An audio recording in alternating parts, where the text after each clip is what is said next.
I was 28 years old, single, closeted, living by myself in Hyderabad.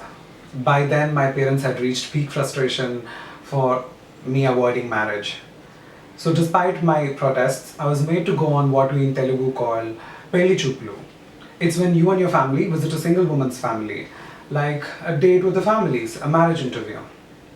I have four older sisters, and it's a common joke in our house that the woman I would marry would have to be approved by all four of them. And there would come a day where I'd just be like, "You guys, I'm gonna be single forever if you keep rejecting every woman we see." And we'd all laugh. I remember feeling hollow and detached, laughing at that joke. But on the day of the marriage interview, listening to the woman sitting across from me tell me that she wants to quit her job after marriage and be a housewife, while my parents stood by the window, eavesdropped on the entire conversation. I just remember feeling broken and dirty and sad. A few days later, my dad calls me and starts off in a menacing, pissed off tone. "You are such an ungrateful son and you don't want any responsibility." Okay, I met this family friend. There's this girl in Jaipur, comes from a great family, has a good stable job, and this goes on for 5 minutes, and I congratulate myself for not blurting out, "Dad, I'm gay." I instead tell him, "I'm gonna give you the reason for why I don't wanna get married when I come home before leaving for the new job in Mumbai." He goes, "Give it to me now." I'm like, "Be patient, I'll be home in a fortnight." To his credit, he was patient. He waited for 3 days since I came home to bring it up. Now I remember that my dad has hypertension, so I try to check for any reddening in his eyes after I break the news to him. I tell him I can't do this in Telugu because I don't know quite how to articulate it. I'm just gonna do this in English. "Nanagaru, I'm gay." "What?" "I'm gay." "What?" "I like other men. I'm not attracted to women." "Well, you could have said this to us 2 years ago and saved your mother and I so much anguish." I didn't know how to tell you. I didn't know if I was ready to have this conversation. "Then why haven't you tried to change it?" "Are you kidding me? Of course I have. I have talked to friends, psychiatrists, read books trying to figure out if I'm normal." "Then what did the doctor say?" "I met with a psychiatrist who said I need shock therapy." "I'm not gonna take electric shocks, Dad." "That's it? There are so many ways one could become straight." "What are they? Because I don't know anymore." "Of course there are many. Tell me, I'm open to your ideas." "Did you Google?" "Of course I have. That's how everybody learns." A few days later, I reached Mumbai and everyone in my family stopped talking to me. I felt betrayed and depressed and was also coping with the stress in the new job. Finally, my second sister called. "The way I see it, Gnani, you only have one option. You go to an orphanage, find a young woman, promise her a better life, get married, go abroad, have a child via IVF, and then give our parents the grandson they need. You can raise the kid with her or you can divorce her." Are you fucking demented? Do you realize how disrespectful that is to orphans? "Oh yeah, Gnani, after all that our parents have been through." Don't be so selfish. Just make some effort. You do realize that you're asking me to raise a kid with not just a woman but with a stranger? She's like, "I'm not gonna explain arranged marriages to you. Bye." I was gonna go home for Deepavali, the festival of lights, in a few months. And the minute I reached, Dad says, "We need to have a family meeting."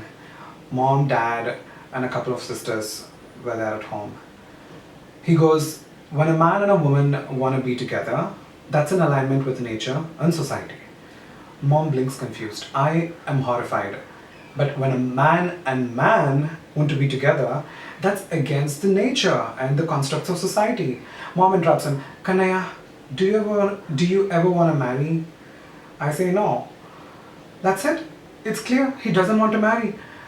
There's this Hindu ritual only married sons can do, praying for their parents' safe passage to heavens after they die. "He doesn't care what happens to us." I tell her I told Dad why, but I can't tell you. And I walked away. She turns to Dad. "What is it that you said about being with a man and a man?" He completely loses it. He wants to be with a guy. He's gay. My eldest sister booked an appointment with a famous psychoanalyst, and I was so furious. I felt like a guilty spy going to take a polygraph test. She reassured me it's just that Dan needs to hear from a doctor.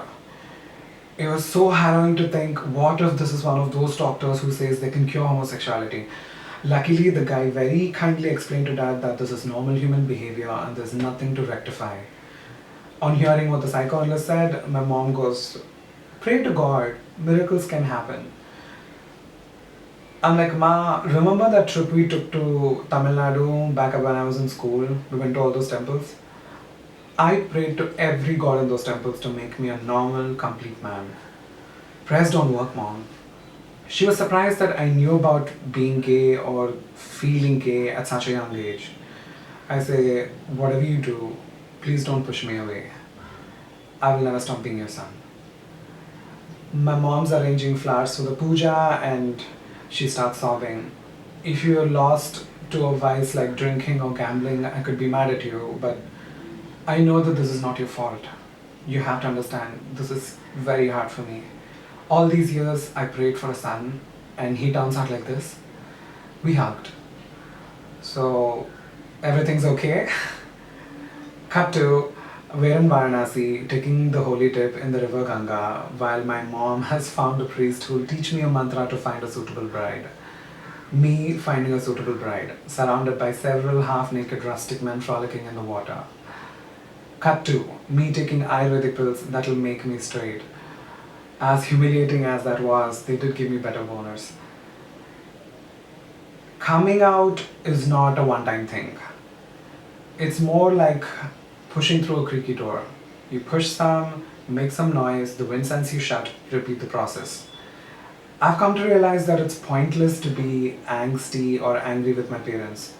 It took me almost 28 years to finally bite into lip balm without pretending to the person at the counter that it was for a girlfriend. My parents are going to take a while to come around. I'm thrilled to report that we're working on it.